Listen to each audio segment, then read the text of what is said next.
मुसलसल लॉकडाउन सबब जिते पोरहत गरीब तबको एक वेलो मानी खाने जे लाइ परेशान है, उते पाकिस्तान पीपल्स पार्टी जे MP अरबाब लुत्फुल्लाह पारां थरपारकर जे मुख़्तलिफ़ इलाइक़नि में मुसलसल 11 ॾींहंनि खां उन्हनि मुस्तहिक माण्हुनि जे घरनि ताईं खाधो पहुचाइण जो सिलसिलो जारी आहे।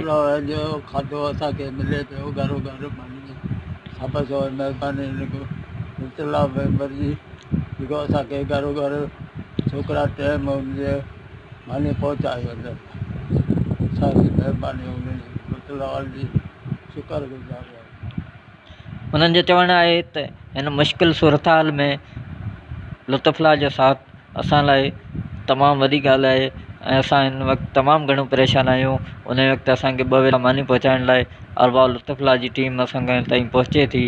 अरबाब लुत्फुल्लाह जी टीम जो चवणु आहे त हीउ लॉकडाउन सबबु ग़रीब मज़दूर ऐं मुस्तहिक तबिको जेको तमामु घणो परेशान आहे, अरबाब लुत्फुल्लाह जी हिदायतनि ताईं असां मुसलसल 11 ॾींहंनि खां इहो खाधो पहुचाइण जो सिलसिलो जारी रखंदा पिया अचूं ऐं जेसिताईं हीअ मुश्किल सूरत हाल रहंदी ऐं लॉकडाउन वारो सिलसिलो जारी रहंदो तेसिताईं उन्हनि जे घरनि ताईं 2 वेला जो खाधे जो सिलसिलो आहे उहो जारी ऐं सारी रहंदो।